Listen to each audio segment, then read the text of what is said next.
तो hello students, आज हम सभी डील करने वाले हैं एक्सरसाइज 1B का क्वेश्चन नंबर 5। तो क्वेश्चन सिंपली हमें ये कहता है कि express in the form of P Y Q, मतलब इन दोनों नंबर को हमें पी वाई क्यू के फॉर्म में लिखना होगा और फिर दोनों को आपस में प्लस करना होगा।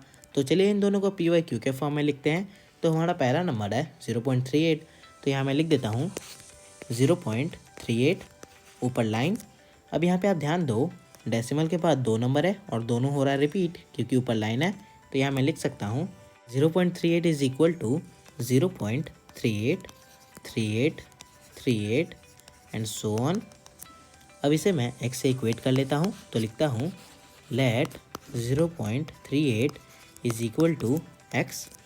अब यहाँ पर मैं लिख सकता हूँ x इज इक्वल टू 0.38। तो आप इसे इक्वेशन नंबर 1 ले लो।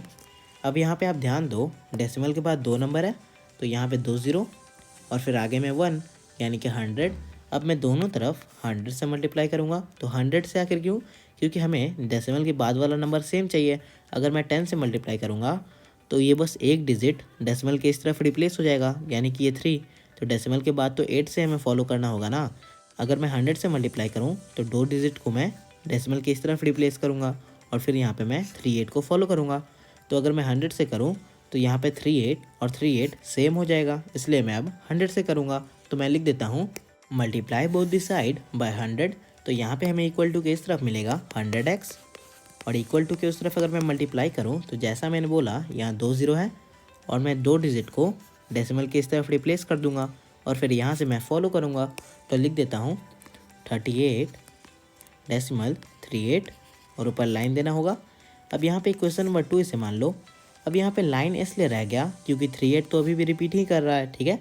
अब यहाँ पे आप क्या करो, इक्वेशन नंबर 1 को इक्वेशन 2 से सब्ट्रैक्ट कर दो। तो यहाँ पे मैं लिख देता हूँ सब्ट्रैक्ट इक्वेशन 1 फ्रॉम 2। तो हमारा इक्वेशन नंबर 2 है 100x इज इक्वल टू 38.38 और ऊपर लाइन। अब यहाँ पे आप ध्यान दो, हमारा इक्वेशन नंबर 1 है x इज इक्वल टू 0.38 और 38 के ऊपर लाइन है। तो यहाँ पर अब हमें सब्ट्रैक्ट करना होगा, तो यहाँ सब्ट्रैक्ट का साइन दे देता हूँ। अब यहाँ पे अगर मैं 100x में से 1x सब्ट्रैक्ट करूँ तो मुझे मिलेगा 99x और इक्वल टू के इस तरफ अगर मैं 38 में से 38 को सब्ट्रैक्ट करूँ तो मुझे मिलेगा 0 0 और डेसिमल के बाद तो 0 का कोई मतलब बनता ही नहीं है, तो मैं यहाँ पे 0 नहीं लिखता हूँ।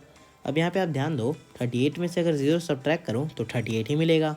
तो यहाँ लिख देता हूँ 38, यानी कि x इक्वल टू 38/99। मैंने क्या किया, ये मल्टीप्लाई वाला नंबर इधर डिवाइड में भेज दिया।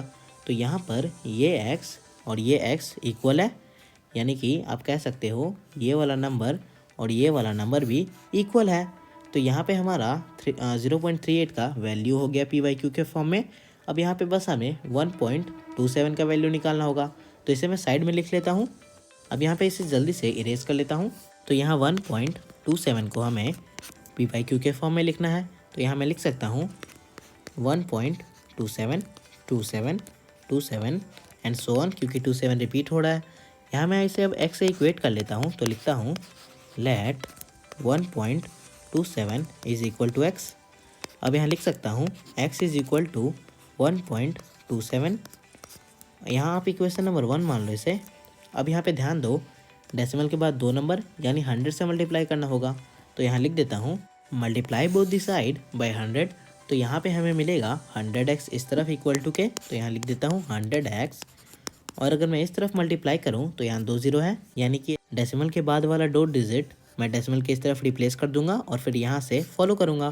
तो यहाँ लिख देता हूँ 127 डेसिमल 27 27। आप इसे डायरेक्टली भी लिख सकते हो 27 के ऊपर लाइन। तो इसे आप क्या करो, इक्वेशन नंबर 2 ले लो। अब यहाँ पे आप ध्यान दो, डेसिमल के बाद वाला नंबर सेम हो गया ना। अब इसे मैं सब्ट्रैक्ट कर सकता हूँ, यानी इक्वेशन नंबर 1 को इक्वेशन 2 से सब्ट्रैक्ट कर सकता हूँ। तो यहाँ लिख देता हूँ सब्ट्रैक्ट इक्वेशन 1 फ्रॉम 2। तो हमारा इक्वेशन नंबर 2 है 100x इक्वल टू 127 डेसिमल 27 ऊपर लाइन।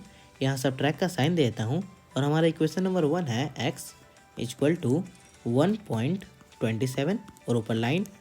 अब यहाँ अगर मैं 100x में से x को सब्ट्रैक्ट करूँ तो मुझे मिलेगा 99x और इक्वल टू के इस तरफ 127 में से 1 अगर मैं सब्ट्रैक्ट करूँ तो 126 और डेसिमल के बाद यहाँ 27 कैंसिल हो जाएगा और डेसिमल के बाद 0 लिखने का तो कोई मतलब ही नहीं बनता। यानी कि यहाँ पर लिख सकता हूँ x इक्वल टू 126/99। अब यहाँ पे आप ध्यान दो, इसे मैंने p/q के फॉर्म में लिख दिया और ये x के इक्वल है, यानी कि ये नंबर इस नंबर के इक्वल है, ठीक है। और यही तो हमारा क्वेश्चन है। तो यहाँ हमें 1.27 का भी वैल्यू मिल गया, तो यहाँ लिख देता हूँ। तो अब इसे इरेज कर लेता हूँ।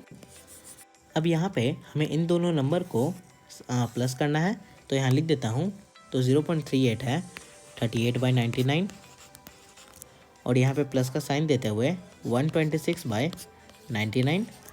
अब यहाँ पे आप देखो डिनोमिनेटर तो सेम है, यानी कि एलसीएम भी सेम रहेगा 99। तो यहाँ हमें सिंपली क्या करना होगा, लिख देता हूँ यहाँ पे डिनोमिनेटर 99 और ऊपर 38 + 126, यानी कि 6 में अगर 8 ऐड करूँ तो मुझे मिलेगा 14। यहाँ 4 लिख दिया मैंने और 2 और 3 5, 5 में से 5 में एक प्लस हुआ तो 6 और ये हमारा 1 बच गया, तो 1 यहाँ लिख देता हूँ। 164/99 आपका आंसर हो गया। तो यहीं पर ये क्वेश्चन फिनिश हो जाती है। अगर आपको ये वीडियो अच्छी लगी हो तो इसे लाइक करना, हमारे चैनल को सब्सक्राइब कर देना और उस बेल आइकन को भी ऑल पे सेट कर देना। इस वीडियो में इतना ही, मिलता हूँ आपसे नेक्स्ट वीडियो में कुछ और मैथ को लेकर। तब तक के लिए बाय बाय।